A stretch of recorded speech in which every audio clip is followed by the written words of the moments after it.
In the vast, silent theater of space, discoveries rarely announce themselves. They arrive as whispers, anomalies in the data, a faint pulse in the wrong spectrum, a light that lingers where it shouldn't. That's how it began with 3I Atlas.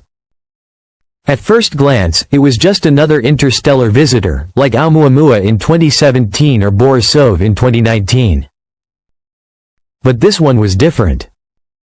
Bigger. Faster. Stranger.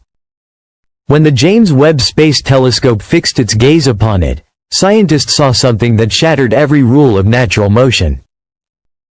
The object dwarfed every interstellar body ever observed, 6 to 9 miles across, the size of Manhattan, hurtling through space at over 130,000 miles per hour.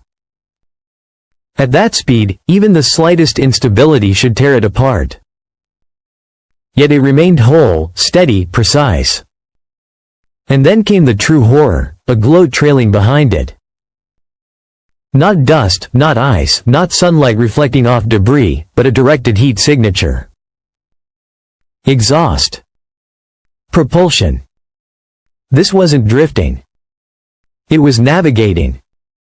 3I Atlas coasted past planets with surgical precision, using gravity like a seasoned pilot for slingshot maneuvers, better than anything NASA had ever engineered. Its path wasn't random. Mars. Earth. Venus. Jupiter. 4 planets lined in sequence, each offering maximum observational advantage while minimizing detection. Statistically impossible unless planned. And the timing was worse.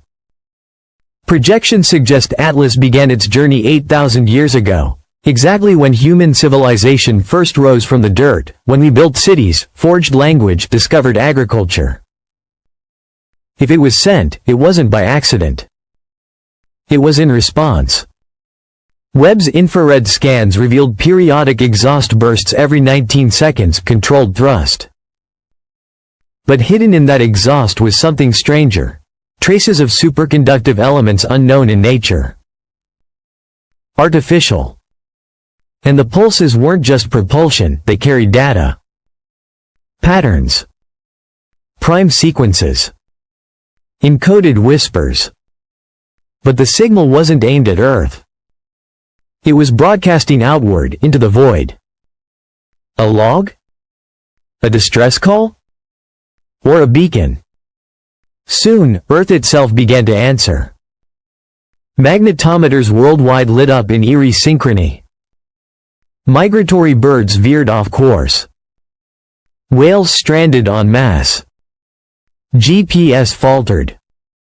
Satellites caught echoes bouncing from the ionosphere, as though the planet itself were responding to the Atlas frequency. The idea began to spread. Earth may hold dormant systems, biological, magnetic, or even technological, long asleep until something like this came knocking. And then, the pulses stopped. The object went silent. No exhaust, no glow, but still accelerating. Scientists realized it hadn't failed. It had finished. At that exact moment, both Voyager probes, billions of miles away, recorded the same deep space anomaly.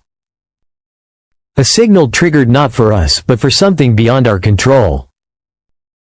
Even stranger, Webb detected space itself warping around Atlas. Not gravitational lensing, but temporal distortion. Light arriving microseconds early, as though being pulled through ripples in time. The object wasn't just a craft. It might be a gate. And in its final act, Atlas sent a burst, not to Earth but to the Moon. To a mascon, a deep anomaly of mass beneath an ancient crater. Seismometers registered rhythmic pulses, identical to Atlas's exhaust frequency. Something beneath the lunar surface stirred. For decades, we believed first contact would come as a greeting, a signal meant for us. But what if it was never meant for us? What if Oumuamua was the lock, and 3I Atlas the key, sent not to explore but to awaken? Because maybe this wasn't a message at all. Maybe it was a command. And the most terrifying question remains. What wakes